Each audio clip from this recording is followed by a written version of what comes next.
বন্ধু তোমার কে হলো একটু লক্ষ্য করবা। যার সাথে যার মহাব্বত তার সাথেই তার কিয়ামত, যার সাথে যার মহাব্বত তার সাথেই উঠতে হবে হাসরের ময়দানে। অতএব আপনি নামাজ পড়লেন, আপনার বন্ধু যদি সুদারু হয়ে যায়, আপনার বন্ধু যদি ঘুষানো হয়ে যায়, আপনার বন্ধু যদি টেন্ডারবাজ হয়ে যায়, আপনার বন্ধু যদি জিনাখর হয়ে যায়, কিয়ামতের দিন রব্বুল আলামিন ওই কাতারে দাঁড় করায়া দেবে। অতএব বন্ধুর মধ্যেও পরিবর্তন আনার দরকার আছে না নাই? এতদিন যা করেছেন বন্ধু সৎ লোককে বানাতে হবে, ঠিক কিনা? আল্লাহ তাওফিক দান করুন, বলেন আমিন। তার মানে আল্লাহর কাছে পছন্দের সেই মানুষগুলো যারা তাকে অবলম্বন করে। তাকে অবলম্বন কোন জিনিস? নবীর সাহাবীদের জীবন থেকে একজন মানুষের কথা এই মুহূর্তে মনে পড়ে গেল, খুব অন্তরের কানটা লাগিয়ে শুনবেন। সাহাবার নাম হলো মুরসাদ। সাহাবাটার নাম হলো হযরতে মুরসাদ রাদিয়াল্লাহু তাআলা আন। নবীজির কিছু সাহাবী মক্কার কাছে কুরাইশদের কাছে বন্দী হয়ে গেল। নবীজি হযরতে মুরসাদকে মদিনা থেকে পাঠালেন, ও মুরসাদ, মক্কাতুল মুকাররমায় তোমার ভাইদের খবরটা নিয়ে আসো। গুপ্তচরের দায়িত্ব দিয়ে আল্লাহ রাব্বুল আলামিনের পয়গম্বর হযরতে মুরসাদকে পাঠিয়ে দিলেন। হযরতে মুরসাদ রাদিয়াল্লাহু তাআলা আন মদিনা থেকে রওনা করলেন। দীর্ঘ পথ পাড়ি দিয়ে মক্কায় ঢুকবেন, দিনের বেলায় ঢোকা যাবে না। যখন রাত্রি গভীর হয়ে গেল, চতুর্দিকে অন্ধকার আচ্ছন্ন হয়ে গেছে, এমন সময় হযরতে মুরসাদ রাদিয়াল্লাহু তাআলা আন মক্কার গলিতে প্রবেশ করেছেন। ও মানব জাতি, আমি আল্লাহ একজন নারী আর একজন পুরুষ থেকে খলাকনাকুম, আমি আল্লাহ তোমাদেরকে সৃষ্টি করেছি, বানিয়েছি। আওয়াজ তুলে বলুন সুবহানাল্লাহ। আল্লাহ পাক বলছেন, বান্দারে এই 2024 সালে এসে 250-এর উপরে ধর্মের লোক পৃথিবীতে অবস্থান করতেছ। যে যার মতো করে নিজের দিনটারে এস্টাবলিশ করার জন্য তোমরা কার্যক্রম পরিচালনা করতেছ। বর্তমানে মুসলমানদের ভিতরেও তো দলাদলের অভাব নাই। কথা বলে না, কেউ বলে আমি ঠিক, ইনি বলে আমি ঠিক, এ হুজুর বলে এইটাই ঠিক, ও হুজুর বলে ওইটাই ঠিক। এখন সাধারণ মুসল্লিরা আপনার মোয়ার মতো, ওই যে সিরার মোয়া যেমন চ্যাপ্টা, ওই রকম চ্যাপ্টা হয়ে গেছে। ফরজের কোনো খেয়াল নাই, ওয়াজিব সম্পর্কে কোনো খেয়াল নাই। বলেন তো ভাই, এই যে নামাজ পড়লাম, নামাজের মধ্যে ভিতরে বাহিরে 13টা ফরজ আছে, বাইরের 7টা ফরজ, যেটা আমরা আর কান বলে জানি, রুকুন থেকে আর কান। তার মানে নামাজ পর্যন্ত পৌঁছাতে আপনাকে 7টা শর্ত মেনে যাওয়া লাগবে। এইটা হলো বাইরের ফরজ। আর ভিতরের যেটা হাকাম হুকুম, এইটা হলো 6টা। নামাজের ভিতরে বাহিরে 13টা ফরজ আছে। এই ফরজ নিয়ে অনেক আলেমি কথা বলেন না। আজকে গুতাগুতি লাগছে মোনাজাত নিয়ে, হাত বাঁধা নিয়ে, ঠিক কিনা? আসল ঘরে মাসল নাই, ঢেকির ঘরে মোনাজাত নিয়ে মারামারি করে মসজিদ ভাগ হচ্ছে, ঠিক কিনা বলেন? হাত বাঁধা নিয়ে মারামারি, বলে আমি ঠিক। ও বাবা, তোমার হাত বাঁধার মাসলা পড়ে আসো, তুমি আগে দেখো তো তোমার শরীরটা পাক আছে কিনা। কারণ নামাজ শর্ত হলো শরীর পাক। তোমার যদি শরীর পাক না থাকে, তুমি আগেই ডিসকোয়ালিফাই। তুমি মোনাজাত করলেই কি, না করলেই কি? কথা বলে না। তুমি হাত না বুকে বাঁধলেই কি, আর নাভির নিচে বাঁধলেই কি? নামাজের বাইরের শর্তের ভিতরে প্রথম নাম্বার হলো তোমার শরীর পাক থাকা লাগবে। আর শরীর পাক হয় দুই ভাগে, একটা হলো বাহ্যিক আর একটা হলো ভিতরে। আজকে আমরা অনেক সবাই বাইরের পাকটাই দেখি, ভিতরের খবর নেই না। ভিতরে যদি আপনার মুখ দিয়ে হারাম খাবার ভিতরে ঢোকে, ওই শরীর হবে না পাক। কুকুরও যা অনিয়তা কথা কন্যা ক। আর আপনি খুঁজতেছেন মোনাজাতের মাসলা, কথা ক। এই জন্য আমি বলবো, দলাদলি যাই করেন আল্লাহ মানুষদের ডাক দিলেন, দলাদলি করো, যা করো তুমি তো মানুষ। আর মানুষদের সম্পর্কে আল্লাহ রাব্বুল আলামিন বলছেন, ও পৃথিবীর মানব মণ্ডলী, ইন্না খালাকনাকুম মিন যাকারিন ওয়া উনসা। আমি আল্লাহ একজন নারী আর একজন পুরুষ থেকে তোমাদের সকলকেই বানিয়েছি। সুবহানাল্লাহ। এই নারী হলো হাওয়া আলাইহিস সালাম, আর জাকার যেটা পুরুষ বলতে আল্লাহ আদম আলাইহিস সালামকে বুঝিয়েছেন। তার মানে 2024 সালে শত শত ধর্মাবলম্বী মানুষ আছে, কিন্তু যেই দিন জান্নাত থেকে আল্লাহ পাক পৃথিবীর জমিনে দুইজন মানুষকে নামায়া দিয়েছিলেন, ওই দিন কোনো ধর্ম ছিল না, ওই দিন কোনো বর্ণতা ছিল না, ওই দিন কোনো দলাদলি ছিল না। ওই দুইটা মানুষই আল্লাহ পাকের খাঁটি বান্দা এবং বান্দি ছিল। শুধুমাত্র একটা ভুল করার কারণে আল্লাহ রাব্বুল আলামিন জান্নাত থেকে তাদেরকে দুনিয়ার জমিনে নামায়া দিলেন। আল্লাহ পাক ডাকতে বলছেন, আজকে তোমরা এই যে 2024 সাল থেকে কিয়ামত পর্যন্ত যতগুলো মানুষ পৃথিবীর জমিনে তোমরা আসবা, আমি আল্লাহ ওই একজন নারী আর একজন পুরুষ থেকে তোমাদের এই সিলসিলা চালু করেছি। বলেন সুবহানাল্লাহ। কেমন করে আল্লাহ পৃথিবীর জমিনে মানুষ আনলেন? জান্নাত থেকে দুইজনকে নামায়া দিলেন। একটা ভুলের কারণে শত শত বছর তারা কাঁদলেন। এরপর আল্লাহ রাব্বুল আলামিন তাদের দোয়া কবুল করলেন। সাইয়েদেনা আদম আলাইহিস সালাম দোয়া করেছিলেন, রব্বানা যালামনা আনফুসানা ওয়া ইল্লাম তাগফির লানা ওয়া তারহামনা লানাকুনান্না মিনাল খাসিরিন। সাইয়েদনা আদম আলাইহিস সালাম যখন আল্লাহর কাছে দোয়া করলেন, রব্বানা যালামনা, ওগো আল্লাহ, আনফুসানা, আমরা আমাদের এই নফসের উপরে জুলুম করেছি, নির্যাতন করেছি, অন্যায় করেছি। আপনি ছাড়া ক্ষমা করবার মতো, রহম করবার মতো কেউ নাই। আল্লাহ তাকে ক্ষমা করে দিয়া তার সঙ্গে সাইয়েদনা হাওয়া আলাইহিস সালামকে মিট করালেন। যেই জায়গায় পরিচয় হলো দুনিয়ার জমিনে, ওই জায়গার নাম দেওয়া হলো আরাফ, যেটা হলো আরাফার ময়দান। এখন হাজিরা হজ করতে গেলে ওই জায়গায় অবস্থান করে। সুবহানাল্লাহ। এই দুনিয়ার ময়দানে আমাদের আদি পিতা আদম আলাইহিস সালাম এবং মা হাওয়া আলাইহিস সালাম সর্বপ্রথম যেই জায়গায় সাক্ষাৎ করেছিলেন, মিট করেছিলেন, দেখা করেছিলেন, সাক্ষাৎ হয়েছিল কয়েকশো বছর পরে, সেই জায়গাটা হলো আরাফ। সুবহানাল্লাহ।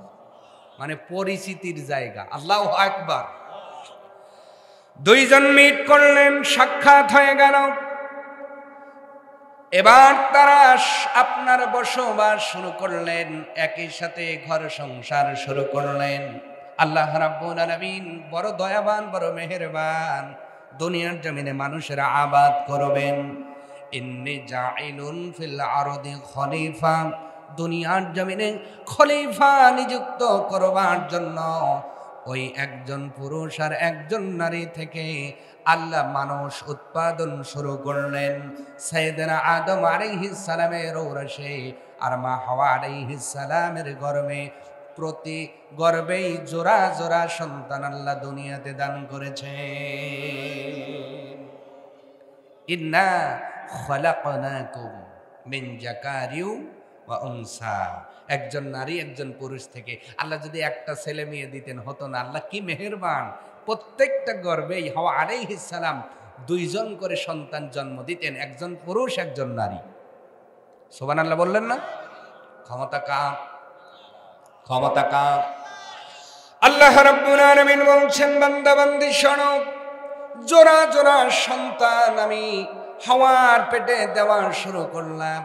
আর আমি আল্লাহ আদম আলাইহিস সালামের শরীয়তের মধ্যে বিধান জারি করে দিলাম, আদম রে, এই সন্তানগুলো যখন বড় হয়ে যাবে, এই সন্তানদের এই যে একই গর্ভে জন্ম নিল, এই একই গর্ভে জন্ম নেওয়াই সন্তানদেরকে তুমি বিবাহ দিবা না, কিন্তু পূর্বের গর্ভের ছেলে পরের গর্ভের মেয়ে, পরের গর্ভের ছেলে পূর্বের গর্ভের মেয়ে, এদের সাথে বিয়ে বৈধ করে দিয়েছেন একজন, তিনি কে?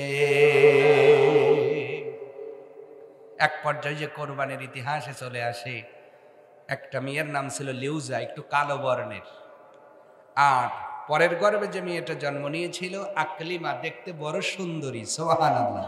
সেই বোনকে কেন্দ্র করেই তো হাবিল কাবিল শেষ পর্যন্ত এক ভাইকে হত্যাই করে ফেললেন।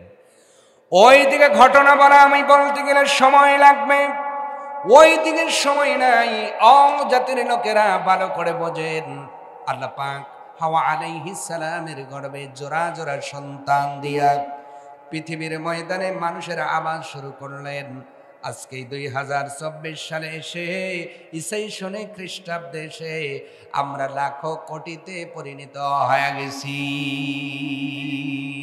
কিন্তু প্রত্যেকটা মানুষের সিলসিলা যদি আপনি তালাশ করেন আদম আলাইহিস সালাম থেকেই শুরু হবে, ঠিক কিনা? আসতে বলেন কেন, ঠিক কিনা? এই জন্য আল্লাহ রাব্বুল আলামিন বলছেন, বান্দারে আমি আল্লাহ তোমাদেরকে একজন নারী আর একজন পুরুষ থেকে সৃষ্টি করার পরে কি করলাম বান্দা শোনো, ওয়াজআলনাকুম শুউবান ওয়া ক্বাবাইলা লিতাআরাফু। আল্লাহু আকবার। আল্লাহ পাক বলছেন আমি একজন নারী আর একজন পুরুষ থেকে তোমাদেরকে বানালাম ঠিক, কিন্তু বানানোর পরে ওয়াজআলনাকুম শুউবা, আমি আল্লাহ বিভিন্ন জাতিতে পৃথক করে দিলাম। এই জন্যই বর্তমানে জাতি বিভেদ আছে না নাই? আসতে বলেন কেন, আছে না নাই? আল্লাহ বিভেদ করে দিয়েছেন, পৃথক করে দিয়েছেন। এই জন্য এখন ইহুদি গোষ্ঠী আছে না নাই? খ্রিস্টান জাতি আছে না নাই? হিন্দু জাতি আছে না নাই? বৌদ্ধ জাতি আছে না নাই? পত্তলিক আছে না নাই? নাসারা আছে না নাই? পৃথিবীর জমিনে 200-250 উপরে ধর্মাবলম্বী মানুষ আছে।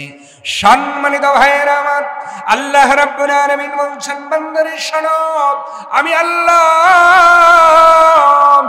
একজন নারী আর পুরুষ থেকে তোমাদেরকে বানানোর পরে আমি আল্লাহ তোমাদেরকে জাতিতে বিভক্ত করে দিলাম। কেন? যেন তোমরা লিতাআরাফু, যেন তোমরা পরস্পর পরস্পর পরিচিতি লাভ করতে পারো। আওয়াজ তুলে পড়া যায় না সুবহানাল্লাহ। আল্লাহ বিভিন্ন জাতিতে আমাদের বিভক্ত করেছেন পরিচিত হবার জন্য, কিন্তু দুনিয়া আসার পরে আমরা জাতিতে পরিচিত হই না, মারামারি করি, ঠিক কিনা? কথা বলে না। বা আপনার জাতি বিশ্ব ভূমণ্ডলের কথা বাদ দেন, বিশ্ব আন্তর্জাতিক লেভেলের কথা বাদ দেন, আজকে তো ফিলিস্তিনের উপরে বোম্বিং করা হচ্ছে। আমার ভাইয়েরা, ফিলিস্তিনের নারী শিশু মিলে হাজার হাজার মানুষগুলোকে হত্যা করা হচ্ছে। ইন্টারন্যাশনাল যুদ্ধ, এই যে যুদ্ধটা বাদ দিয়ে দেন, বলেন তো বাংলাদেশে কি আমরা এখন শান্তিতে আছি নাকি? কথা বলে না। বাংলাদেশের কথা বাদ দেন, এই শ্রীপল গাতিতে কি শান্তি আছে? পরামাণিক মন্ডল দেখতে পারে না, মন্ডলেরা সরকার দেখতে পারে না, সরকার গোষ্ঠী মোল্লা দেখতে পারে না, ঠিক কিনা? কন আসতে বলে।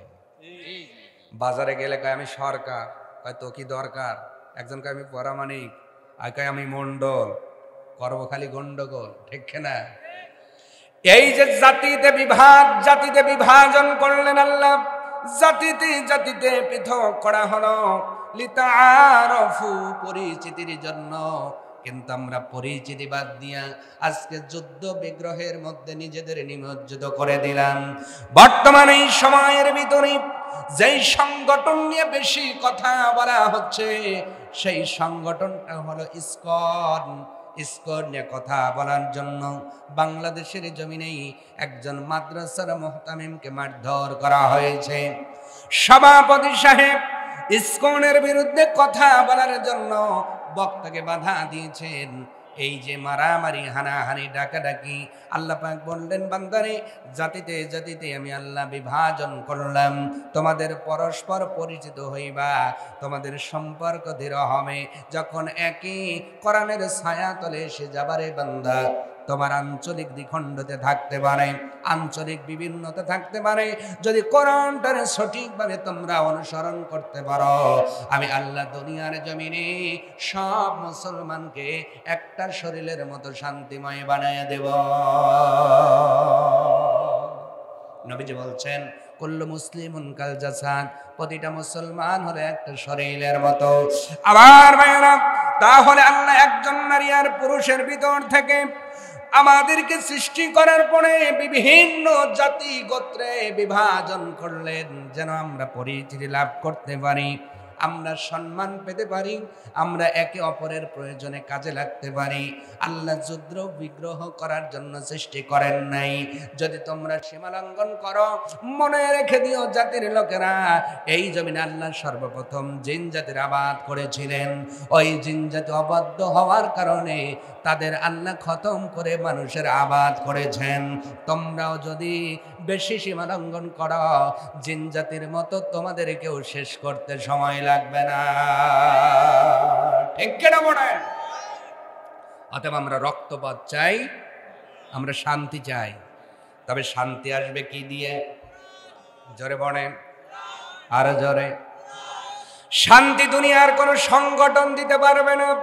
মনে রাখবেন, দুনিয়ার জমিনে কোন সংগঠন এই দুনিয়ার জমিনে শান্তি আনতে পারবে না, পারবে না, পারবে না। যদি পারত, আমেরিকা অলরেডি পারত। ঠিক কিনা বলেন?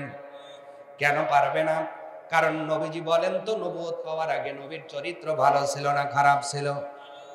আসতে বলেন কেন? আরো জোরে বলেন। নবীজি দুনিয়াতে আসার পরের থেকে তার জীবন, তার যে জন্ম হলো, জন্ম থেকে শুরু করে নবুয়তের আগ পর্যন্ত নবী কোনো মিথ্যা কথা বলেন নাই, নবী কোনো নারীকে বাঁকা চোখে দেখেন নাই, নবী কোনো হক নষ্ট করেন নাই। আমার নবীকে আরবের লোকেরা আল আমিন উপাধি দান করেছিলেন, বড় বিশ্বস্ত বলে তাকে চেনা হতো। ওই নবীজি নবুয়ত পাওয়ার পূর্বে একটা সংগঠন বানিয়েছিলেন সমাজের শান্তি ফেরাবার জন্য। ওই সংগঠনের নাম ছিল হিলফুল ফুজুল। কিন্তু শুধুমাত্র কোরআন না থাকার কারণে আমার নবীর মতো মানুষ হিলফুল ফুজুল দিয়াও সমাজের মধ্যে শান্তি আনতে পারেন নাই। এখান থেকে প্রমাণ হলো, আপনার চরিত্র যতই ভালো হোক, আপনি যতই নিজেকে সুফি বলে দাবি করেন, আর যত বড় সংগঠন বানান, ওই সংগঠনের নেপথ্যে, ওই সংগঠন পরিচালনা যদি আল্লাহর এই কোরআন দেয়া না হয়, সংগঠন যতই বড় হোক না কেন, ওই সংগঠন দ্বারা আল্লাহর এই জমিনে শান্তি আসবে না। শান্তি যদি পেতে চাও, সংগঠন পরিচালিত হতে হবে আল্লাহর জমিনে, আল্লাহ দেওয়া এই বিধান দিয়া। ঠিক কিনা বলেন? এই জন্য আমরা দেশে সব দেখেছি, একবার কোরআন ওয়ালাদের দেখতে চাই। ঠিক কিনা? আমরা সব দেখেছি, একটাবার আলেম ওলামাদের দেখতে চাই, যারা কোরআন মানে, কোরআন বোঝে, কোরআনের বিচার করে। ঠিক কিনা কোন? এই কোরআনের মধ্যে জেনার বিচার আছে না নাই? সুদের বিচার আছে না নাই? গান বাজনার বিচার আছে না নাই? মার্ডারের বিচার আছে না নাই? কিন্তু কোরআন বাইপাস করে যদি তুমি তোমার নিজের সংবিধান বানিয়ে বিচার করো, ওমান লাম ইয়াহকুম বিমা আনজালাল্লাহু ফাউলাইকা হুমুল কাফিরুন।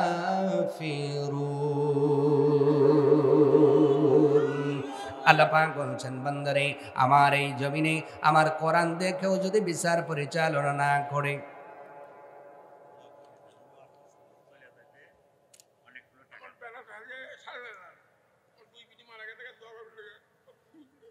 দুই বিটি মারা গেছে। কি নাম আপনার? সোহরাব হোসেন। ওনার ছেলে মোহাম্মদ বিপুল হোসেন নেওয়ারগাছা। মৃত দুই বোনের জন্য দোয়া চেয়ে নগদের 4,500 টাকা। জোরে বলুন মারহাবা। আর একটু জোরে বলুন মারহাবা। হাত তোলেন, একটু দোয়া করো। আল্লাহুম্মা আমিন। আল্লাহ তাআলা উনি অসুস্থ চলে যাবেন, তোমার এই ঘরকে লক্ষ্য করে 4,500 টাকা বড় একটা অঙ্ক তোমার ঘরে তোমার ব্যাংকে দান করে দিলেন। 2 জন কন্যাকে তুমি নিয়ে গিয়েছ, তারই আল্লাহ ভাই 4,500 টাকা বাবার হাত দিয়ে পাঠিয়ে দিয়েছেন। তুমি মাফ করলে আপিল করবার মতো কেউ নাই, তোমার ওই 2টা বান্দিকে তোমার নামের গুণেই মাফ করে দাও। কবর 2টা বহুদূর পর্যন্ত প্রশস্ত করো। আল্লাহ যিনি এনেছেন ওনাকে শারীরিকভাবে সুস্থতা দান করো, ঈমান বৃদ্ধি করো, আমল বৃদ্ধি করো, জীবনের গুনাহগুলো মাফ করে সিরাতাল মুস্তাকিম দান করো। যখন মরণ হবে ঈমান নিয়ে মরণের তৌফিক দিও। আওয়াজ তুলে বলুন আমিন। আর একটু মহব্বতে বলুন আমিন। কথা কি যেন বলতেছিলাম?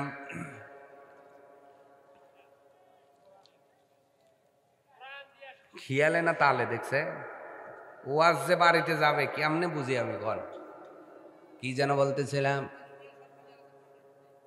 হ্যাঁ, ধন্যবাদ। অমানলাম ইয়াহকুম বিমা আনজালাল্লাহ, যারা আল্লাহ নাজিলকৃত কিতাব দিয়ে বিচার করে না, এদের একটা পরিচয় হলো এরা জালিম, আর একটা পরিচয় এরা হলো কাফের, আর একটা পরিচয় এরা ফাসিক। দিয়েছেন কে? তা আমি যত বড়ই নামাজ পড়ি, আমি যদি কোরআন দিয়ে বিচার না করি, আপনি আল্লাহর ভাষা আপনি কাফের। কাফের কি ঠেলিয়ে জান্নাতে দেওয়া যাবে নাকি? আসতে বলে কোন কাফের জান্নাতে যাবে? কোন হুজুর দিতে পারবে? নবীরা পর্যন্ত দিতে পারবে? যদি দিতে পারতেন নবীর চাচা আবু তালেব, তার কবরে আযাব হইতো না, ঠিক কি না? অতএব আল্লাহর কোরআন দিয়া বিচার না করে যতই তাহাজ্জুদ পড়ো, বাটাম রেডি রইছে কবরে। এই জন্য আল্লাহর জমিন আল্লাহর কোরআন দিয়ে পরিচালনা করা লাগবে।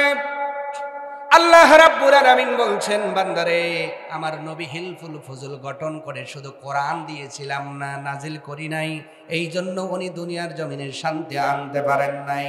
অতএব বোঝা গেল সংগঠন যদি কোরআন দিয়ে পরিচালিত না হয়, যত বড় সংগঠন হোক না কেন, এই দুনিয়ার জমিনে শান্তি আসবে না। এই জন্য কোরআনওয়ালা সংগঠন খুঁজতে হবে, ঠিক কিনা? এইবার বলবেন হুজুর বইলিয়ে দেন। আমি বলবো কেন? আপনি মাছ খান না, আপনি গোস্ত খান না। আমি বলবো না আপনি ওই দল করেন, তবে বলবো যার পিছনে কোরআন আছে ওইটা করা লাগবে। হুকুম কর। এইবার আপনি একটু অ্যানালাইসিস করেন, এই জমিনের মধ্যে কারা কোরআনের কথা বলে, কারা কোরআন দিয়ে এই জমিনে শান্তি আনতে চায়, বলেন তো দেখি। তাদের সাহায্য সহযোগিতা করবার দরকার আছে না নাই? সম্মানিত ভাইয়েরা আমার, আল্লাহ রাব্বুল আলামিন বলছেন, ও বান্দা বান্দি শোনো, আমি আল্লাহ তোমাদেরকে পরিচিতি লাভের জন্য বিভিন্ন গোত্রে ডিভাইডেড করে দিলাম। ইন্না আকরামাকুম ইনদাল্লাহি আতকাকুম। আল্লাহ রাব্বুল আলামিন বলছেন, নিশ্চয়ই আকরামাকুম তোমাদের মধ্যে সম্মানিত হবে তারা, ইনদাল্লাহি আল্লাহর নিকটে, আতকাকুম দুনিয়ার জমিনে যারা তাকওয়া অবলম্বন করবে। সুবহানাল্লাহ বলুন। আল্লাহর কাছে সম্মানিত হবে তারা, দুনিয়াতে তাকওয়া অবলম্বন করবে যারা। জোরে বলুন না। এই কোরআনের সূরা বাকারার প্রথমে আল্লাহ মুত্তাকির কথা বলেছেন। এই কোরআন থেকে কেউ যদি বেনিফিট পেয়ে জান্নাতে যেতে চায়, অবশ্যই তাকে মুত্তাকি হওয়া লাগবে। কার কথা? যালিকাল কিতাবু লা রাইবা ফীহি হুদাল লিল মুত্তাকিন।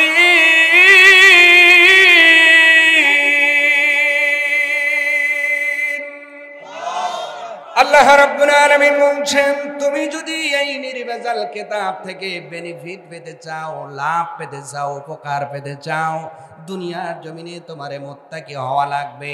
সুদখোর হইয়া কিতাব থেকে বেনিফিট পাওয়া যাবে না, ঘুষখোর হইলে বেনিফিট পাওয়া যাবে না, খাদ্যে ভেজাল দিলে বেনিফিট পাওয়া যাবে না, আইল ফেললে বেনিফিট পাওয়া যাবে না, মিথ্যা কথা বললে বেনিফিট পাওয়া যাবে না, বেপরদায় থাকলে বেনিফিট পাওয়া যাবে না। কথা বলেন না কেন? আছে না নাই? সকলখড়ি করলে বেনিফিট পাওয়া যাবে? গীবত করলে বেনিফিট পাওয়া যাবে না, হিংসা করলে বেনিফিট পাওয়া যাবে না, অহংকার করলে বেনিফিট পাওয়া যাবে না। যতগুলো অন্যায়ের কথা বললাম, ও শ্রীফুলগাতির মুসলমান, বুকে হাত দিয়ে বলো তো, এই শ্রীফুলগাতির জমিনে গুনাহগুলো আছে না নাই? আমরা গুনাহ করবো আর আল্লাহর কাছে যা বলবো, রব্বানা আতিনা ফিদ দুনিয়া হাসানা। আল্লাহ কয় হ্যাঁ হাসানা চাই, সেই জন্য হাসিনে দেই। কথা কয় না, কারণ হুজুর তো অনেক সময় বিপদে পড়ে, কথা কন না কা। ওই যে একজন যা বলছে, হুজুর আমার নেত্রীর নামে দোয়া করা লাগবে, হুজুর চিন্তা করছে যদি দোয়া না করে বিপদ, ইমাম তো ইমামতি থাকবে না, ঠিক কিনা? গায়ের জোরেই তো 3 বিঘে দিয়ে ঠেলে শেষ। এখন থাইক আর না থাক, হুজুর করেন, দোয়া করেন। হুজুর চিন্তা করছে যদি নেত্রীর নামে দোয়া না করে ইমামতি থাকবে না, ইমামতি ঠিকানার কারণে ওই সময় দোয়া করতেছে রব্বানা আতিনা ফিদ দুনিয়া হাসিনা। চিন্তা করছেন হাসানার জায়গায়? তার মানে এখানেও বোঝা গেল আলেমদের কিছু বুদ্ধি আছে না নাই? বালাগাত মান্তিকের পেঁয়াজ দিলে পেঁয়াজ খোলা খুব কঠিন, ঠিক কিনা? কারণ আলেমদের একজনের পক্ষ থেকে। আপনার ভয় নাই? আপনার ভয় নাই? যারা মানুষ তাদের অন্তরে কিছু ভয় থাকবে, ঠিক কিনা?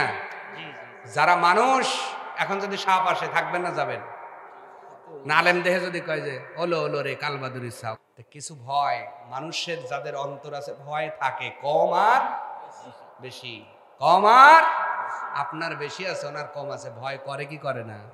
সাপ যখন ফোঁস বলে, মানুষ যখন দাঁড়ায়, মানুষকে সাপ, মানুষ সাপ দেখে ভয় পায়, সাপও ওকে দেখে, কিন্তু দুইজনই দাঁড়ায় থাকে, দেখি কে আগে হার মানে, ঠিক কিনা? ঈমান অনুযায়ী ভয় থাকে। যার ঈমান যত বাড়বে ভয় তত পার হবে, ঈমান যত কমবে ভয় তত জেগে বসবে, ঠিক আছে?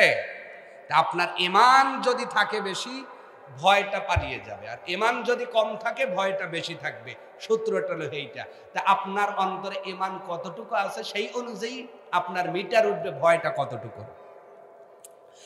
আমার ভাইয়েরা একটু লক্ষ্য করেন, তাহলে আল্লাহ রাব্বুল আলামিনের কাছে সম্মানিত হতে হলে আপনাকে মুত্তাকি হওয়া লাগবে, তাকওয়াবান হওয়া লাগবে, আল্লাহর ভয় অন্তরের মধ্যে আনতে হবে। এবার আল্লাহর ভয় কোন জিনিস? এখানে আসলেন আল্লাহর ভয় করলে, ওয়াজ করলে চোখ দিয়ে পানি বের হবে, অথবা দোয়া করলে আপনি কাঁদবেন। এখানে নামাজের কথা বললে মাথা ঝাঁকাবেন, সুদের কথা বললে আপনি মাথাটা নাড়াবেন না, না খাওয়া যাবে না। এখানে এসে মুত্তাকির ব্যাস ধরলেন, কিন্তু এই জালসা থেকে যাওয়ার সময় অন্যের গাছের ফল পেরে নিয়ে বাড়িতে চলে যায়,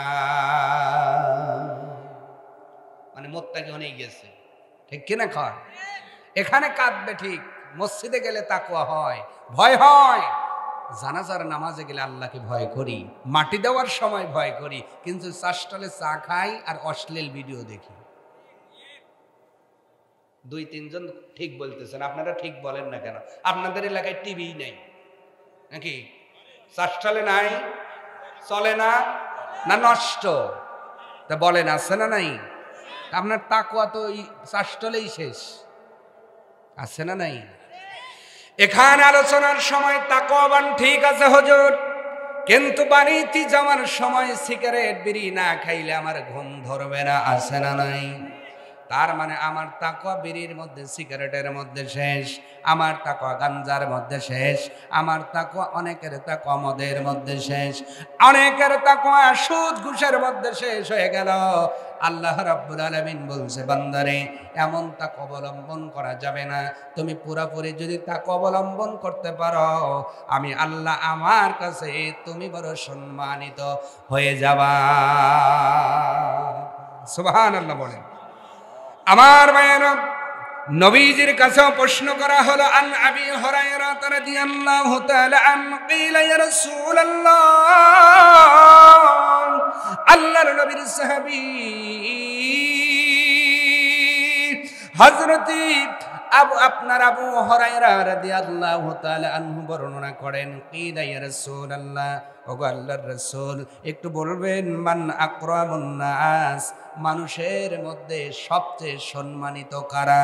নবী বললেন, কল ওগো আবু হুরায়রা তুমি শুনে নাও, মানুষের মধ্যে উত্তম হলো তারা, মানুষের মধ্যে সম্মানিত তারা। আল্লাহর নবী এখানে বিল্ডিং ওয়ালাকে বলেন নাই, আল্লাহর নবী কোম্পানির মালিককে বলেন নাই, ইঞ্জিনিয়ারদের বলেন নাই, ডাক্তারদেরও বলেন নাই, জমিওয়ালাকে বলেন নাই। আল্লাহ রাব্বুল আলামিনের পয়গম্বর নবী ডাক দিয়ে বলছেন, ও আমার সাহাবী শোনো, মানুষের মধ্যে সবচেয়ে সম্মানিত তারা আতকুম, তোমাদের মধ্যে যারা তাকওয়াবান তারাই আল্লাহর কাছে সবচেয়ে সম্মানিত। বলেন সুবহানাল্লাহ। তাহলে আমরা তাকওয়া অবলম্বন করতে চাই কি চাই না? আসতে বলেন কেন চাই কি চাই না?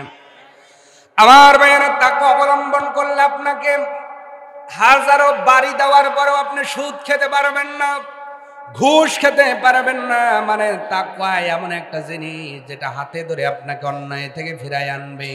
তার মানে আমরা সুবিধাবাদী মানুষ হয়ে গেছি, যেই জায়গায় যেরকম সেই জায়গায় সেই রকম। ঠিক কিনা বলে? আমি একটু গেছি, হুজুর এখানে ঠিক আছে, এইটাই ওইটা যে ইসলামের বিরুদ্ধে যাচ্ছে আমি এটা কখনো বুঝি না। ঠিক কিনা? আবার বাড়িতে আসলাম, একজন বললে এইরকম, ঠিক আছে এইরকম না, না উদখুলু ফিস সিলমি কাফা। আল্লাহ পাক ডাক দিয়ে বলছেন, বান্দা বান্দি দিনের মধ্যে পুরাপুরি প্রবেশ করো। অর্ধেক যদি প্রবেশ করো, কারেন্ট জালের মধ্যে যেমন পুঁটি মাছ অর্ধেক চলে যায়, আর বেরো হতে পারে না, বেরো হতে পারে না, সামনেও যেতে পারে না, এক পর্যায়ে মারা যায়। কাকড়া তারে চিমটাইয়া চিমটাইয়া, কথা কয় না? বান্দারে তুমি যদি অর্ধেক ঢোকো, এইরকম কারেন্ট জালের মতো বেজে যাইবা। অতএব যদি ঢুকতে হয় পুরোপুরি ঢোকো, পুঁটি মাছের মতো কারেন্ট শয়তানের কারেন্ট জালে আটকে যেও না। আজকে শয়তান তো আমাদের ফাঁদে ফেলার জন্য কারেন্ট জাল পেতে রেখেছে। ঠিক কিনা? এই কারেন্ট জালে বাজার লোক কম না বেশি? কম না বেশি? অহংকার এটা কি মুত্তাকির গুণ না শয়তানের কাজ? নিব নিব একটু স্লিপ করেন আমার ভাইয়েরা, কারণ ধানটা পাকাইতেছি। ঠিক কিনা কন? আপনারা যদি একটু ডিস্টার্ব করেন পাকতে কিন্তু লেট হইব। ধান পাকাতে হবে না বলেন তো? ধান পাকানোর আগে যদি ফ্যাস দেন, ওই ফলন দিয়ে কি গোলা ভরব? না না, ওই জায়গায় দিবেন, ওনারা আছে তো। কারণ ধান, শোনেন, এই কথা বলবেন না, আমাকে বলতে দেন, আমাকে বলতে দেন, চুপ করে। ধান পাকানোর অর্থ হলো সব জিনিসের একটা পারফেক্ট সময় আছে, আছে না নাই? এখন যদি আমাকে ডিস্টার্ব করেন, এই যে কয় মিনিট ডিস্টার্ব হলো, এটা লস হচ্ছে না? তা আমাকে যদি বলতে দেন, আমি জানি যে আমাকে করতে হবে, দ্বিতীয় বক্তা যেহেতু। ঠিক কিনা? আর আমি কোনো প্রোগ্রামে বলি না যে আমি আদায় করি না, আমি ওই বক্তাই। কারণ আল্লাহর দেওয়া কণ্ঠ যদি আল্লাহর ঘরের জন্য ব্যয় করে একটু লাভ হয়, এতে আমার আপাতত কোনো অবজেকশন নাই। তা কিন্তু পারফেক্ট সময় পর্যন্ত তো অপেক্ষা করতে হবে। ঠিক কিনা? এখন যে ইরি লাগালেন বা সরষে লাগালেন, সরষে লাগানোর ফুল কেবল ধরছে, আপনি যদি টাইনে তোলেন, কাজ হবে কি? হবে না। অতএব পারফেক্ট একটা সময় আছে, পাকার সময় পর্যন্ত ধৈর্য ধরতে হয়। একটু ধৈর্য ধরবেন, আশা রাখি ইনশাআল্লাহ। আমার ভাইয়েরা, তাকওয়া অবলম্বনকারীর আল্লাহর কাছে সবচেয়ে প্রিয়। আল্লাহ বললেন, আল্লাহর নবী বুখারী মুসলিমের হাদিসের মধ্যে নবীও বললেন, আত্তাকুম, তোমাদের মধ্যে যারা তাকওয়া অবলম্বন করে তারাই হলো আল্লাহর কাছে সবচেয়ে পছন্দের। সুবহানাল্লাহ। এইবার বলেন তো, আল্লাহর কাছে পছন্দের মানুষ হয়ে আমাদের কবরে যাওয়ার দরকার আছে না নাই? ওই জায়গায় পৃথিবীর কোনো পাওয়ার কুলাবে কি? আসতে বললেন কেন? কবরের মধ্যে দুনিয়ার কোনো ক্ষমতা কুলাবে কি? বংশের কোনো জোর কুলাবে কি? গোষ্ঠীর কোনো ফষ্টি কুলাবে কি? কোনো নেতার নাম বললে নাজাত পাওয়া যাবে কি? তাহলে যেই কবরে পৃথিবীর কোনো শক্তি কাজে আসে না, ওই কবরে যাওয়ার পূর্বে যেই কাজ করলে আল্লাহর পছন্দের মানুষ হওয়া যায়, সেই কাজ করে তাকওয়াবান হয়ে যাওয়ার দরকার আছে না নাই? প্রিয় ভাইরা বলুন, আছে না নাই? আল্লাহ রাব্বুল আলামিন বলছেন, বান্দারে শোনো, লাস্ট এই সিকোয়েন্সটা, আয়াতের যেই পার্টটা, যেই অংশটা বলবো, এটাই আলোচনার একদম আজকের আলোচনার শেষের অংশ। আল্লাহ রাব্বুল আলামিন বলছেন, ইন্নাল্লাহা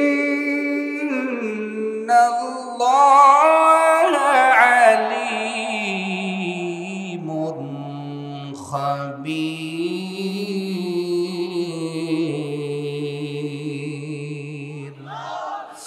আল্লাহ রাব্বুল আলামিন বলছেন, ও বান্দা বান্দি, তুমি যা করো, ইন্নাল্লাহা আলিমুন খাবীর, আল্লাহ সব বিষয়ে সম্যক ধারণা রাখেন। বান্দারে, তুমি কোন পথে চললে আল্লাহ জানে কি জানে না? জোরে বলেন তো, জানে কি জানে না? জহরের নামাজ জামাতের সঙ্গে পড়লাম, পড়ার পরে আমি আইলে চলে গেলাম, জমি লাগানো হবে, টিলারওয়ালা বলছে চাষ দেওয়ার আগে আইলটা ভালো করে সাইটে দিয়েন। এবার আমি জহরের নামাজ জামাতে পড়লাম, পড়ার পরে কোদাল হাতে নিলাম, কাঁচাও দিলাম, দিয়ে দোয়াও পড়লাম, আল কাঁচা তুমাল কাঁচা, আছে না নাই? তো দোয়াটা পরে যে একটা কোপ দিছে, আমাদের এলাকার ভাষায় কয় চাইনিজ কোপ, স্যালান্সি কোপ, আছে না? শ্রীফল গাতিতে আছে কি? আপনি জামাতের সঙ্গে নামাজ পড়ে জোহরের পরে আপনি আইলটা ছাটলেন, এমন ছাটা ছাড়ছেন, কি কোপ? স্যালান্সি কোপ। যে কোপ দিছে আর একজন যদি ওই লেভেলের কোপ দেয়, মানুষ যাওয়া দূরের কথা, সাপ যাওয়ার সময় আস্তাগফির পড়বে। কথা কন না কা? তাহলে এইরকম আইল সাইটে আবার আসরের নামাজে কাঁচা ছেড়ে দিয়ে উজু করিয়া এসে নামাজ পড়ে কয়, আল্লাহ বড় জান্নাতটা দিও। আল্লাহ কয়, যে আর দে কোপালি ওই আর দে দোয়া করিস কোন শরমেরে? কথা কন না কা? কোপাবেন, কিন্তু লেভেল আছে না নাই? সীমা আছে না নাই? সীমা যেন অতিক্রম হয়ে না যায় ও বান্দা। কারণ যে যার কাছে ভুল করে তার কাছে ক্ষমা চেতে হয়। মনে রেখে দিয়েন, হক্কুল্লাহ হক্কুল ইবাদ, আল্লাহর কাছে হক নষ্ট করেছেন, আল্লাহ পাক বলে বান্দা আমি ইচ্ছা করলে মাফ করে দেব। কিন্তু বান্দার যদি 2 টাকার হক নষ্ট করো, ওইটা বান্দার হক, আমি আল্লাহ মাফ করব না, ওর কাছেই পাঠাবো। অতএব হক নষ্ট করেন বান্দার, আর ক্ষমা চান আল্লাহর কাছে, আছে না নাই? হজে যাবে, কোথায় যাবে?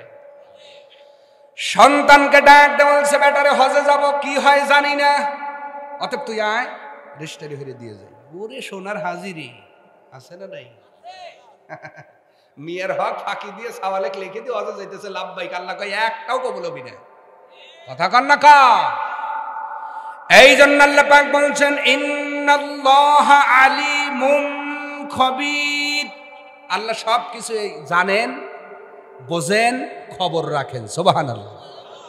তুমি যে কোন যেতে কোপ দিতেছ এটা আল্লাহ দেখে না? আল্লাহু সামিউম বাসীর, আল্লাহ দেখেন তো, আল্লাহ শোনেন, দেখেন, বোঝেন, আল্লাহ সব খবর রাখেন। অতএব আল্লাহকে ফাঁকি দেওয়ার কোনো সুযোগ। তার মানে আমি যে কি মুত্তাকি, আমি যে কত ধরনের মুত্তাকি, আমি ওই যে কাউসারি বলে গেছে, বুজুর্গু না বেজিরগু, ঠিক না? এইটা যদি দুনিয়ার মানুষ নাও জানে, আল্লাহ জানে কি জানে না? জানে কি জানে না বলেন? সম্মানিত ভাইয়েরা আমার, আল্লাহ পাক জানেন আমি কি করতেছি, আমি কত বড় বুজুর্গ অথবা কাউসারের কথাই বেজিরগু, আমার আল্লাহ ভালো খবর রাখেন। কারণ দুনিয়ার লেবাস দেখে তো বোঝার উপায় নাই, চুলও সাদা, দাড়িও সাদা, পোশাকও পরে সাদা। নির্বাচনের আগে দেখেছি এমন ভাবে হাত দেখায় মনে হয় ফেরেশতার স্বাস্থ্য ভাই, কথা কয় না? সব সাদা, কিন্তু খবর নিয়ে দেখেন বড় সুদারু, কথা কয় না? বড় ঘুষারু, বড় টেন্ডারবাজ, আছে না নাই? অতএব হক কথা একটু গায়ে লাগতে পারে, কষ্ট হচ্ছে কি আমার ভাইয়েরা? আল্লাহ রাব্বুল আলামিন খবর রাখেন, বান্দা তুমি কেমন মুত্তাকি হইলা, তুমি কি সাজে সাজতেছো, তার আগে কি কাজ করলা, আল্লাহ পাক সম্যক ধারণা রাখেন। অতএব আল্লাহ পাক বুঝাইতে চাইলেন, বান্দা দুনিয়ার জমিনে মানুষদের ফাঁকি দেওয়া যাবে, তোমার স্ত্রীকে ফাঁকি দেওয়া যাবে, তোমার সন্তানকে ফাঁকি দেওয়া যাবে, তোমার পাড়া প্রতিবেশীদের ধোকায় ফেলা যাবে, কিন্তু আমার আল্লাহকে ধোকায় ফেলা যাবে না। আল্লাহ রাব্বুল আলামিন বলেন, বান্দারে আমার পর্যন্ত আশা লাগবেই না, তার আগে দেখো কত সুন্দর সিস্টেম করে খবর রাখার ব্যবস্থা করে দিয়েছি। ও বান্দা একটাবার লক্ষ্য করো, কিরামান কাতিবিনা ইয়ালামুনা মা তাফআলুন। আমি আল্লাহ কত সুন্দর সিস্টেম করে তোমার দুই কান্দে দুইজন হিসাব রক্ষক পাঠিয়ে দিয়েছি, দুইজন সম্মানিত রাইটার পাঠিয়ে দিয়েছি। পৃথিবীর বান্দা বান্দি, আমি আল্লাহ আমার কাছে আসার পূর্বেই কত সুন্দর হিসাব রক্ষক নাজিল করে দিলাম। তুমি ঘুমায় গেলেও ওরা জাগনা থাকে, তুমি যদি অন্ধকারে যাও তাও উঠে যায়, আলোর মধ্যে থাকলেও উঠে যায়। ফামাইয়ামাল মিথকালা যাররাতিন খায়রান ইয়ারা ومن يعمل مثقال ذرة شرا يرى। জাররা জাররা পরিমাণের হিসাব উঠে যাচ্ছে তোমার আমল নামার ভিতরে। আল্লাহ রাব্বুল আলামিন ধারণা রাখেন, খবর রাখেন। অতএব কোন শ্রেণীর মুত্তাকি তুমি হইলা এটা তুমি ভালো জানো ভাই। হিসাব করে দিতে আমি আসি নাই, আমি শুধু বলার জন্য এসেছি। একটু ঘুমানোর পূর্বে চিন্তা করবা, সাইফুদ্দিন যা বলে গেল আমার মধ্যে কি কি অপরাধ আছে আগে ছেড়ে দিতে হবে। মসজিদমুখী হতে হবে, কোরআনমুখী হতে হবে, কোরআন ওলাদের সাথে থাকতে হবে, ঠিক কিনা? আমার বন্ধু কারা হলো? আমি ওই যে পারসন্তরে কথা বলেছি ওই দিকে কথা বলবো না। বন্ধু তোমার কে হলো একটু লক্ষ্য করবা। যার সাথে যার মহাব্বত তার সাথেই তার কিয়ামত, যার সাথে যার মহাব্বত তার সাথেই উঠতে হবে হাসরের ময়দানে। অতএব আপনি নামাজ পড়লেন, আপনার বন্ধু যদি সুদারু হয়ে যায়, আপনার বন্ধু যদি ঘুষানো হয়ে যায়, আপনার বন্ধু যদি টেন্ডারবাজ হয়ে যায়, আপনার বন্ধু যদি জিনাখোর হয়ে যায়, কিয়ামতের দিন রব্বুল আলামিন ওই কাতারে দাঁড় করায়া দেবে। অতএব বন্ধুর মধ্যেও পরিবর্তন আনার দরকার আছে না নাই? এতদিন যা করেছেন বন্ধু সৎ লোককে বানাতে হবে, ঠিক কিনা? আল্লাহ তাওফিক দান করুন, বলেন আমিন। তার মানে আল্লাহর কাছে পছন্দের সেই মানুষগুলো যারা তাকওয়া অবলম্বন করে। তাকওয়া অবলম্বন কোন জিনিস? নবীর সাহাবীদের জীবন থেকে একজন মানুষের কথা এই মুহূর্তে মনে পড়ে গেল, খুব অন্তরের কানটা লাগিয়ে শুনবেন। সাহাবার নাম হলো মুরসাদ। সাহাবাটার নাম হলো হযরতে মুরসাদ রাদিয়াল্লাহু তাআলা আন। নবীজির কিছু সাহাবী মক্কার কিছু কুরাইশদের কাছে বন্দী হয়ে গেল। নবীজি হযরত মুরসাদকে মদিনা থেকে পাঠালেন। ও মুরসাদ, মক্কাতুল মুকাররমায় তোমার ভাইদের খবরটা নিয়ে আসো। গুপ্তচরের দায়িত্ব দিয়ে আল্লাহ রাব্বুল আলামিনের পয়গম্বর হযরতে মুরসাদকে পাঠিয়ে দিলেন। হযরতে মুরসাদ রাদিয়াল্লাহু তাআলা আন মদিনা থেকে রওনা করলেন। দীর্ঘ পথ পাড়ি দিয়ে মক্কায় ঢুকবেন, দিনের বেলায় ঢোকা যাবে না। যখন রাত্রি গভীর হয়ে গেল, চতুর্দিকে অন্ধকার আচ্ছন্ন হয়ে গেছে, এমন সময় হযরতে মুরসাদ রাদিয়াল্লাহু তাআলা আন মক্কার গলিতে প্রবেশ করেছেন।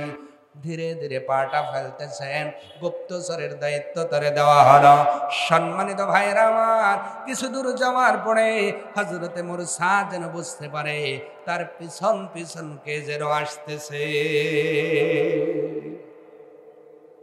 পিছন পিছন উনি নিজেকে আড়াল করলেন, গাছের আড়ালে চলে গেলেন। এবার তাকায় দেখে আসলেই মানুষের মতো কি যেন আওয়াজ পাওয়া যায়। কিছুক্ষণ অপেক্ষা করার পরে দূর থেকে একজন মেয়ে কণ্ঠে ডাক দিয়ে বলছেন, মুরসাদ রে, তুমি মক্কার সব মানুষের চোখ ফাঁকি দিতে পারলে, আমার চোখটা তুমি ফাঁকি দিতে পারো নাই। ভিতর থেকে গাছের আড়াল থেকে মুরসাদ ডাক দিয়ে বলছেন, তুমি কি ওনাক নাকি? তুমি কি ওনাক? জিজ্ঞাসা করেছেন। মহিলার সুরে ডাক দিয়ে বলছে, চিনতে তো পেরেছ? হ্যাঁ, আমি হলাম সেই ওনাক, মক্কার জমিনে শৈশব বেলায় যার সাথে খেলাধুলা করেছ। আমি তোমার সেই সঙ্গী যার সাথে খেলাধুলা করে বড় হয়েছ।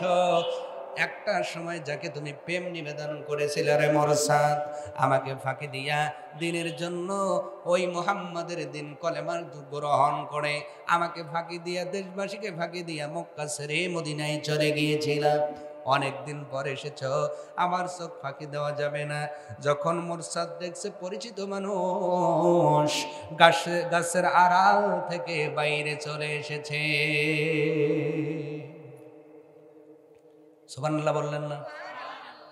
আসার পরেই অনেক দিনের প্রথম প্রেম হলে যা হয় আর কি, প্রথম প্রেম কি ভোলা যায়? কথা কয় না, রুগী আছে কিন্তু কিন্তু কথা কইতেছেন না। চালাক মানুষ তো, হুজুর কইলে মন কাঠ হয়ে যাব, এরম রুগী আছে না নাই? প্রেম বাদ দেন, প্রথম লাইফে আপনি যাকে বিবি হিসেবে পেয়েছেন, স্ত্রী হিসেবে পেয়েছেন, আল্লাহ না করুক যাদের বিবি মারা গিয়েছেন, পরবর্তীতে যতই বিয়ে করুক বউর মতো প্রথম স্ত্রীর মতো হয় না। ঠিক কিনা বলেন? মানে প্রথম একটা ভালো লাগা একটা আলাদা একটা ব্যাপার, ঠিক কিনা? মোরসাদ গাছের আড়াল থেকে চলে আসলেন, মুত্তাকি হলে আল্লাহ কি পুরস্কার দেন? আল্লাহর ভয় অর্জন করলে আল্লাহ তাকে নিজেই প্রোটেক্ট করেন, বলেন সুবহানাল্লাহ। এইটা বোঝানোর জন্য বলছি, আল্লাহ পাকের কাছে সম্মানিত তারা, দুনিয়ার জমিনে মুত্তাকি যারা, নামে শুধু নয় কাজে যারা মুত্তাকি হয়।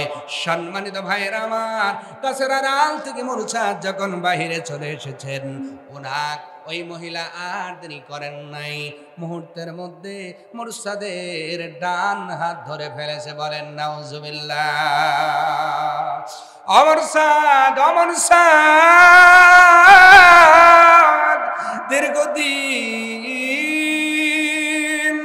তোমার সাথে সাক্ষাৎ নাই, কথা নাই, এতদিন তুমি মদিনায় ছিলা, দীর্ঘদিন তোমার সাথে দীর্ঘদিন পরে দেখা হলো। মুরসাদ রে, চোরের মতো গোয়েন্দাগিরি করতেছো কেন? কেউ না জানলেও আমি জানি তুমি মুসলমানদের ছোটাবার জন্য এসেছ, অতএব ওই কাজটা পরে হবে। এসো আজকে আমার এই রাতটা আমার বাড়িতে কাটাও। আমার মায়েরা, যখন মুরসাদকে এই প্রস্তাব দেওয়া হলো, মুরসাদ ডাক দিয়ে বলছে, ওনাকে আমি তোমার কাছে যেই জীবনটা পার করেছি ওইটা ছিল আমার অন্ধকার জীবনের একটা অংশ, ওইটা ছিল জাহিলিয়াত যুগের একটা অংশ। ও ওনাক, এখন আর ওই সময় নয়, আমি আমি আমার নবীর দিনে দীক্ষিত হয়েছি, আমি কোরআন তেলাওয়াত করি, আমি নবীর উপর ঈমান এনেছি, আমি বড় তাকওয়াবান। এই বলে নিজের হাতটা ঝাংটা দিয়ে ছোটায়া নিলেন, যেমন বিষধর সাপ দেখলে মানুষগুলো থমকে দাঁড়ায়, আপনার লাভ দিয়ে দূরে চলে যায়, হযরতে আপনার মুরসাদ মহিলার থেকে দূরে দাঁড়ায়া গেলেন। আরো আস্তে। এর নাম হলো মুত্তাকি, এর নাম কি? আর আমরা মুত্তাকি দাবি করি, নিজের স্ত্রীর সাথে কর্কশ ভাষায় কথা বলি, বাড়ির থেকে বাহির হওয়ার পরে রাস্তায় কোনো ভাবি দেখলে দাঁত বাই করে কেলায় কথা কয়, কথা কন, রাগ করলে কিছু করার নাই, আল হাক্কু মুররুন, আছে না নাই? আবার অনেক ভাবি স্লোগান দেয়, স্বামী আমার মনে যেমন তেমন, দেওরা আমার মনের মতন, ও না রেখে, কথা কয় না, আছে না নাই? তার মানে এর নাম মুত্তাকি নয়। জেনা শুধু লজ্জায় স্থান দেওয়া হয় না, হাতেরও জেনা আছে না নাই, পায়ের জেনা আছে না নাই, জবানের জেনা আছে না নাই, চোখের জেনা আছে না নাই, মুখের জেনা আছে, চোখের জেনা আছে, হাতের জেনা আছে, পায়ের জেনা আছে, অন্তরেরও জেনা আছে। আমার ভাইয়েরা, এই জন্য পর পুরুষের সাথে দেখা করা যাবে না মহিলারা, এবং পর স্ত্রীর সাথে কোনোদিন হাসি মুখে মিঠে কথা বলা যাবে না। আমার ভাইয়েরা, মুরসাদ ডাক দিয়ে বলছেন, ও না, তোমার সাথে যেই সময়টা আমি পার করেছি ওই সময়টা ছিল জাহিলিয়াতের সময়, ওই সময়টা ছিল আমার অন্ধকার জীবনের একটা অন্ধকারচ্ছন্ন সময়। এখন আমি নবীর দিনে দীক্ষিত হয়ে গেছি, উদখুলু ফিস-সিলমি কাফা, ইসলামের মধ্যে পুরোপুরি দাখিল হয়ে গেছি। না না, সম্ভব নয়, এখন তোমার সাথে তোমার বাড়িতে যাওয়া হবে না। আল্লাহু আকবার। কারণ মহিলাদের সাথে তাও রাত্রে বেলায় যদি বাড়িতে যায়, জিনা সংগঠিত হওয়ার সম্ভাবনা আছে না নাই? যদিও লজ্জার স্থানের জেনা না হবে, হাতের জেনার সম্ভাবনা আছে না নাই? পায়ের জেনা হবে, চোখের জেনা হবে, অন্তরের জেনা হবে। আগেই বলেছি শয়তান তো আমাদেরকে বাজাবার জন্য কারেন্ট জাল পেতে রেখেছে। ওনাকে ডাক দে বলা হলো, ওনাকে রে আল্লাহ পাকের কোরআনের দলিল হলো লা তাকরাবুজ জিনা, জিনার কাছে জিনার নিকটবর্তী হয় না। তুমি তো আমার জন্য পরস্ত্রী, তুমি হলো আমার জন্য অন্য মহিলা, তোমার সাথে তোমার বাড়িতে যাওয়া যাবে না। ওনার ডাক দে বলল, কি আমার ভদ্রলোক রে, কি আমার সাধু পুরুষ রে, ইতিপূর্বে আমার সাথে কত হাসি তামাশা করেছ, এখন আমার বাড়িতে গেলে কি হবে? না না, পাশটি যে পাশ, অতীতে যা করেছি তা করেছি, তবু ইলাল্লাহি তাওবাতান নাসুহা। এখান থেকে একটা পয়েন্ট বের করে শোনায়া দিচ্ছি, আপনি গুনাহ করেছেন, ভুল করেছেন, অপরাধ করেছেন, গুনার উপরে কায়েম না রেখে যদি তুবু ইলাল্লাহি তাওবাতান নাসুহা, খাঁটি দিলে তওবা করে যদি মালিকের কাছে ফিরে আসতে পারো, যদি তুমি এই মুরসাদের মতো অন্যায় পথকে ছেড়ে দিতে পারো, ও যুবক ভাই, আজকে ফেসবুকের মধ্যে, মেসেঞ্জারের ভিতরে, হোয়াটসঅ্যাপের ভিতরে কত পরস্ত্রীর সঙ্গে তোমার সেটিং হইল, যদি মুরসাদের মতো আজকে রাত্রেতে তওবা করে ফিরে আসতে পারো, আমার আসমানের মালিক তোমাকেও সম্মানওয়ালা বানায়া দেবে। আরো জোরে বলে, শাহিন ভাই নাকি ওটা? হাফেজ ভাই কে? নাম কি? আশরাফ ভাই, আসেন, জিয়ার আছে, আসেন আসেন। সম্মানিত যারা, তাদের সম্মান দেওয়ার দরকার আছে না নাই? আল্লাহ কবুল করুন, বলেন আমিন। এনারা হলো ভ্রাম্যমান কোরআন। আমি তো এলেম কালামের মিসকিন, কিছুই নাই ভিতরে, খালি কলর বাজে বেশি, ঠিক কিনা? তো এইরকম যোগ্যতা সম্পন্ন মানুষ যদি কাছে গ্যাসায় যদি আলেম হতে পারে, কথা কন না কা? আশরাফ ভাই একটু গ্যাসা দিয়ে যান, আসেন আসেন।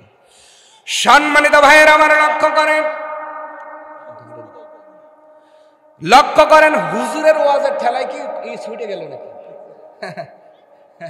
আমরা এইটা মনে করেন না যে হুজুরের ওয়াজের ঠেলায় পড়ে গেছে, এমনি পড়ছে কিন্তু।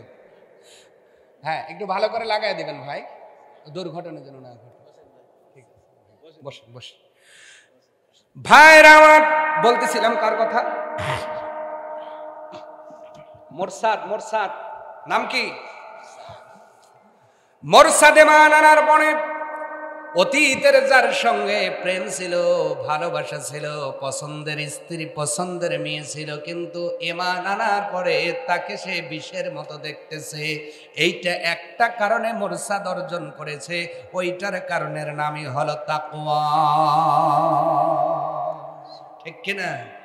কোন কারণে বলে?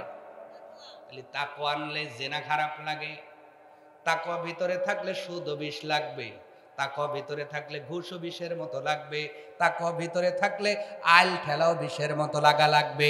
তোমার যদি ভিতরে তাকওয়া থাকে, ওজনে কম দিতে গেলে বিষের মতো লাগা লাগবে, ঠিক কিনা বলেন? মহিলাদের ভিতরে তাকওয়া থাকলে বেপরদা বিষের মতো লাগা লাগবে। আজ তোমার কাছে পদ্মা মাছ যেমন, সুদের টাকাও তেমন, আজকে তোমার কাছে মিষ্টিও যেমন, ঘুষের টাকাও তেমন। বোঝা যায় তোমার অন্তরের ভিতরে আমার আল্লাহর তাকওয়া নাই। মোরসাদ ডাক বলছেন, না না না, তোমার সাথে তোমার বাড়িতে যাওয়া সম্ভব হবে না। ওনাকে এক পর্যায়ে ডাক বলল, আমার পছন্দের মানুষ রে, যদি কায়দায় নিতে না পারে বেকায়দা করব। কিন্তু বলে কি বেকায়দা?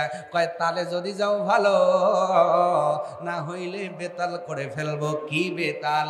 কয় এই এত রাত্রে এত জোরে চিক করে দিব, সব জড়ো হয়ে যাবে। কথা কয় না? এমন ফাপরে বাংলার কিছু যুবক পরে কি পরে না, কথা কয় না। ফোনের মধ্যে কথা দেখে নাই, সুরে ভালো লাগছে, দেখা করতে গেছে পার্কে, কয় বিয়ে করো, কয় কর্ম না, কয় তুই করবি, তোর বাপ করবি না, চিকুর দেবো। এই জন্য সওয়াল ছিল সিগন্যাল, এমন হয়ে গেছে ডাবল, বাপও জানে না মাও জানে না, ঠিক কিনা কর? এই জন্য যুবক ভাইদের বলছি, বিপদ আসবে তোমারও জীবনে, তাকওয়া অর্জন করে যদি মুরসাদের মতো এই জিনার রাস্তা ছেড়ে দিতে পারো, আল্লাহ তোমাকে সৎ চরিত্রবান হিসেবে কবুল করে একজন নেককার পরহেজগার স্ত্রী দান করে দেবে। এই জন্য আমার যুবক ভাইদের ধৈর্য ধরার দরকার আছে না নাই? আমার ভাইরা, মুরসাদ ডাক বলছেন, যা করো তা করো, তোমার হাত তোমার সাথে বাড়িতে যাওয়া তো দূরের কথা, তোমার হাতও দ্বিতীয়বার ধরা সম্ভব নয়। ওনার ডাক দে বলে, যেমন কথা তেমন কাজ। গভীর রাত্রিতে একটু জোরে একটা আওয়াজ দিছে, কি চাও? মদিনা থেকে মুরসাদ এসেছে সেই বন্দি মুসলমানদের ছোটাবার জন্য। সবে মাত্র ঘুমিয়েছিল মুশরিকেরা, সবে মাত্র ঘুমিয়েছিল কাফেরেরা, তারা জেগে গেল। জাগ্রত হইয়া সবাই মুরসাদকে ধরার জন্য যখন দৌড়ায়, আল্লাহর বান্দা নবীজির সাহাবী দিলের মধ্যে তাকওয়া নিয়া উনি একটু পলায়ন করলেন একটা পাহাড়ের গুহার ভেতরে। পাহাড়ের গুহার ভেতরে পলায়ন করার পরে লোকেরা যখন ওনাকের কাছে এসে জিজ্ঞাসা করলো, ওই রাস্তাটা ওনার যখন দেখিয়ে দিল, হযরতে মুরসাদ উনি বলছেন, কিছু সময় পরে আমি লক্ষ্য করে দেখলাম আমার জাতির সেই লোকেরা আমাকে পাকড়াও করবার জন্য গুহার দিকে আসতেছে। অল্প সময়ের মধ্যে হয়তো গুহার মধ্যে প্রবেশ করলেই আমাকে ধরে ফেলবে, কারণ ওই গুহা থেকে বাহির হতে বিকল্প কোনো রাস্তা নাই। হযরতে মুরসাদ কারোর উপরেই ভরসা করলেন না, ভরসা করলেন একজনের উপরে। আওয়াজ তুলে বলতে হবে, তিনি কে? ওয়ালা রাব্বিহিম ইয়াতাওয়াক্কালুন। আর মুত্তাকিদের অন্যতম একটা বৈশিষ্ট্য হলো এরা জাতির কোন মানুষের কাছে ভরসা করবে না, মানুষের উপরে ভরসা করবে না, কোন ওনার স্ত্রীর উপর ভরসা করবে না, সন্তানের উপরে ভরসা করবে না, চাকরির উপরে ভরসা করবে না, ব্যবসার উপরে ভরসা করবে না। মুসলমান ইমানদার মুত্তাকি বলে যারা নিজেদের দাবি করবে, এরা একজনের উপর ভরসা করবে। আওয়াজ তুলে আরেকবার বলুন, তিনি কে? মুরসাদ গুহার ভিতরে বসে আছেন। কিছুক্ষণের মধ্যে লোক লস্কর বুঝে গুহারের সেই মুখ দিয়ে প্রবেশ করবে। প্রবেশ করলেই তাকে ধরে ফেলবে। মুরসাদ চক্ষু দুইটা বন্ধ করে মালিকের দরবারে যেন মন দিয়ে ডাকতেছে, আল্লাহ, এই গুহার মধ্যে কেউ নাই, মায়ের গর্ভের ভিতরে তো কেউ ছিল না, ওই মায়ের গর্ভের ভিতরে তুমি আল্লাহ ছিলা। নির্দিষ্ট পরিমাণ আলো দিয়া, নির্দিষ্ট পরিমাণ বাতাস দিয়া, নির্দিষ্ট পরিমাণ অক্সিজেন দিয়া ওই বেলাটারের ভিতরে একটা সন্তানকে 10 মাস পর্যন্ত তুমি তো প্রোটেকশন দিয়েছিলা। পৃথিবীর কোন শাসক রাজা বাদশা দিতে পারে নাই। আল্লাহ, তুমি যদি মায়ের গর্ভের ভিতরে ওই শিশুটাকে এত প্রোটেক্ট দিয়া বাঁচাইতে পারো, আমারও বিশ্বাস, তাকে অবলম্বন করেছি, তোমার উপরে ভরসা করেছি, অবশ্যই তুমি আমাকে হেফাজত করবা। তাকে এইভাবে অবলম্বন করে মুরসাদ যখন আল্লাহর উপরে রুজু হয়ে গেলেন, কিতাবের মধ্যে লেখা হলো লোকরা আসতেছে আসতেছে, হঠাৎ করে আপনার গায়েবী একটা আওয়াজ হলো, ওই দিকে যাও। সুবহানাল্লাহ। কোন দিকে যাও? বাইপাস করে লোকগুলো এই দিক চলে গেল। হযরত মুরসাদ বলেন, আওয়াজটা গায়েবী আওয়াজ বোঝা যায়, ওই দিকে যাও। জাতির লোকেরা ওই দিকে চলে গেল। ধীরে ধীরে তাদের পায়ের আওয়াজগুলো যেন ক্ষীণ হওয়া শুরু করলো, তাদের আওয়াজ পাওয়া যায় না, লোকগুলো যেন হারিয়ে গেল, তারা যেন অন্য পথে চলে গেল। আমি মুরসাদ গুহার থেকে বাহির হইয়া উচ্চ আওয়াজে একটাই শব্দ মুখ থেকে বাহির হলো, সেই শব্দের নাম হলো আলহামদুলিল্লাহ। আরো একটু জোরে বলেন, শব্দটা কি? আর একটু জোরে বলতে হবে, শব্দটা কি? আল্লাহর কৃতজ্ঞ হওয়ার দরকার আছে না নাই? নবীজি হাদিসের মধ্যে বলেন, আশ-শাকিরুনা আস-সাবিরুনা ইয়াদখুলুল জান্নাহ। দুনিয়ার জমিনে তুমি যদি ধৈর্যকারী হতে পারো আর যদি শুকরকারী হতে পারো, আল্লাহর নবী বলেন ওই মানুষটা আল্লাহর জান্নাতে যাবে। জোরে বলুন সুবহানাল্লাহ। মুরসাদ বিপদ থেকে বেঁচে গেলেন। তার মানে বোঝা গেল দুনিয়ার জমিনে যারা পূর্ণ তাকওয়াবান হবে, কোনো মানুষের কাছে সাহায্য করার চাওয়া লাগবে না, কারো কাছে ভরসা করা লাগবে না, ওই মানুষদের জন্য আমার আসমানের মালিকই যথেষ্ট হয়ে যাবে। এইরকম তাকওয়া অবলম্বন করার দরকার আছে না নাই? আরো জোরে বলেন, কারা কারা সেই রকম তাকওয়াবান? লিল্লাহে তাকবীর, টান টান সবাই। তাহলে তো আর মারামারি হইব না। কালকের থেকে দেখবেন সুদও নাই, ঘুষও নাই, একবারে মসজিদ ভরিয়ে গেছে দেখবেন। আচ্ছা, যারা তাকওয়াবান এরা কি নামাজ ছেড়ে দিতে পারে? এখন যদি বলি ইশারের নামাজ কে কে পড়েন নাই, হাত দেখান তো, মান কি থাকবে? মান তো মান কচু হয়ে যাবে। কথা কর, তাকওয়া আমি ধরবো হুজুর, কিন্তু নামাজ পড়বো না, আছে না তাই? অতএব ভাই নামাজ ওয়ালা হতে হবে, ঠিক কিনা? তাকওয়া অর্জন করার অর্থ হলো আল্লাহ যেটা যেভাবে হুকুম করেছেন সেইভাবে সেই কাজটা পালন করার নাম হলো তাকওয়া। সুবহানাল্লাহ। তাহলে আল্লাহর কথা বাইপাস করে কি তাকওয়াবান হওয়া যাবে? হাত তো সবাই দেখালাম, এইবার একটু পরীক্ষা নেব কি নেই? মানে ওই যে স্যার যখন বলে একটু বলো তো বাবা, A for apple, B for ball, এই যে পড়ায় না, কয় জি স্যার, জি স্যার। এখন স্যার কয় ভালোই তো জি স্যার কও, সামনে শনিবারে পরীক্ষা আছে, একটু বাচ্চা হোমওয়ার্ক করু। এখন বাপ এক্সা করছে আব্বা পরীক্ষা আছে, তখন বাপও পড়াইতেছে, বলো এ for Apple, A for Apple, A for Apple. মানে সব পড়াশোনায় লাগে গেছে। শনিবারে পরীক্ষা হয়েছে, একই এক প্রশ্ন করা হয়েছে, কেউ পায় 90, কেউ পায় 80, কেউ পায় 70, কেউ পায় 60, কেউ 50, কেউ 40, কেউ 33 পর্যন্ত ঠিক আছে, কিন্তু যদি এর নিচে নাইবে আসে কি ভয়কার আল্লাহ কি? এতক্ষণ তো জি হুজুর ঠিকই বললেন, হাতও দেখালেন, এবার একটু পরীক্ষা করে দেখি যে 33 পর্যন্ত আপাতত আছে না হিমার নেব কি? আপনারা কি রাজি? পরীক্ষা দিতে রাজি? আচ্ছা নেন। আল্লাহর সব কথা মানে যারা দুনিয়াতে মুত্তাকি হয় তারা।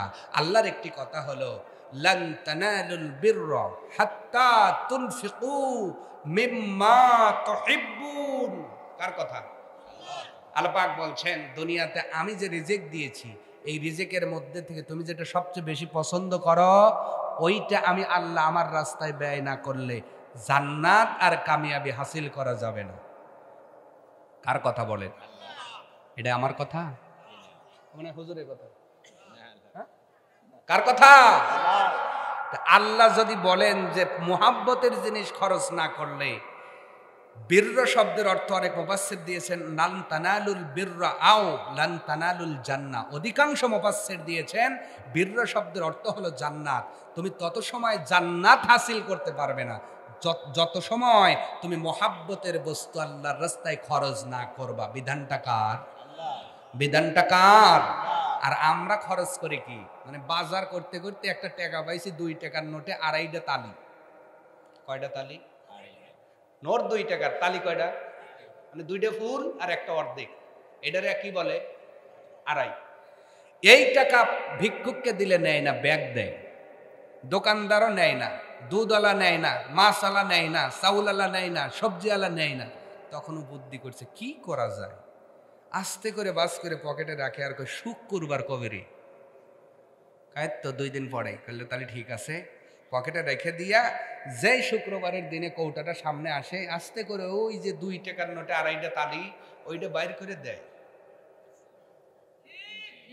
কথা জোরে বলে না। আপনারা ভালো আছেন, এরকম দেন না। আর আল্লাহ বলছেন মহাব্বতের জিনিস দান করো, যেটা তোমার কাছে দেখে মন ধরে না ভালো। ও চকচকা টাকা খালি ছেলের লেগে পকেটে গোজো না, আবার স্ত্রীও ভালোবাসে তো যাও, আমার বউ চকচকা টাকা ভালোবাসে, দেন। নিয়ে সাইডে রাখে, বাড়ির যায়, স্ত্রী একটু হাসি দেয়, মন ভরে যায়। হ্যাঁ, তারাও দিবেন, কিন্তু আল্লাহর মহাব্বত স্ত্রীর চেয়ে কম হবে না বেশি হবে? আসতে বলেন কেন? কম হবে না বেশি হবে? আল্লাহর মহাব্বত সন্তানের চেয়ে বেশি হবে না কম হবে? আপনার স্ত্রীকে দিবেন, আমি আর বিপক্ষে না, দিবেন, ওনাকেও খুশি করেন, কারণ হুন্না লিবাসুল লাকুম ওয়া আনতুম লিবাসুল লাহুন্না। বিধানটা কার? সন্তানকে ভালোবাসবেন, দিবেন, ওরে খুশি করবেন, এটা বিরোধিতা করি না, কিন্তু আল্লাহকে যখন দিবেন তখন কি পুরান দিব না নতুন দিব?